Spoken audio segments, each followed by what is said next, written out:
దొంగతనాలంటే నవ్విస్తుందా? మీరు కల్పించి అద్భుతాలు సృష్టిస్తామని చెప్తే ఇది లేదు.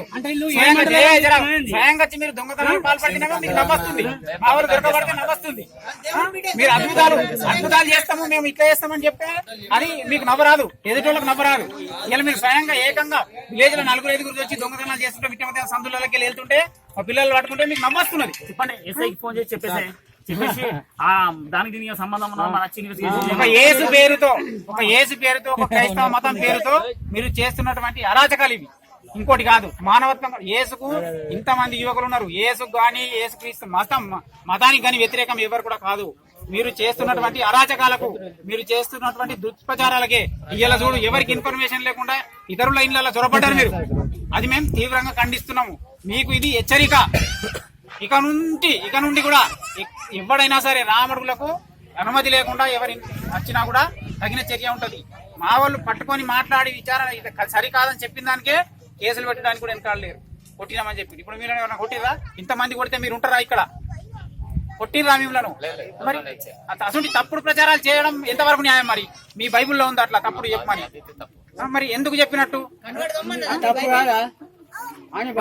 రాజ్యాంగబద్ధంగా ఒకటే పెద్ద మంది రాజ్యాంగబద్ధంగా తన ఇష్టంగా నమ్ముకుంటే తప్పులేదు. తప్పు లేదు కదా. మరి బలవంతంగా మీకు అది చేస్తాము ఇది చేస్తాము కొబ్బరి నూనె రాస్తామని ఆడోళ్ళ ఇళ్ళల్లా తీసుకుపోవడం అది న్యాయమా?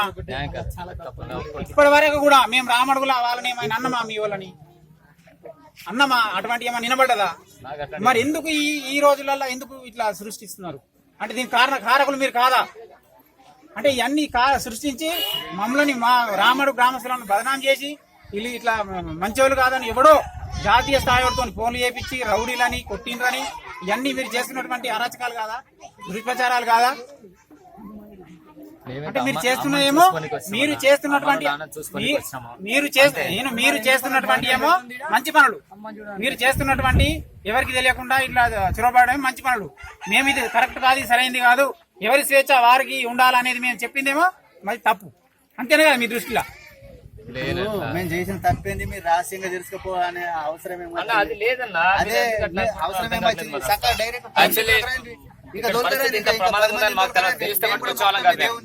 అది నాకు తెలియదు, నిజంగా తెలిస్తే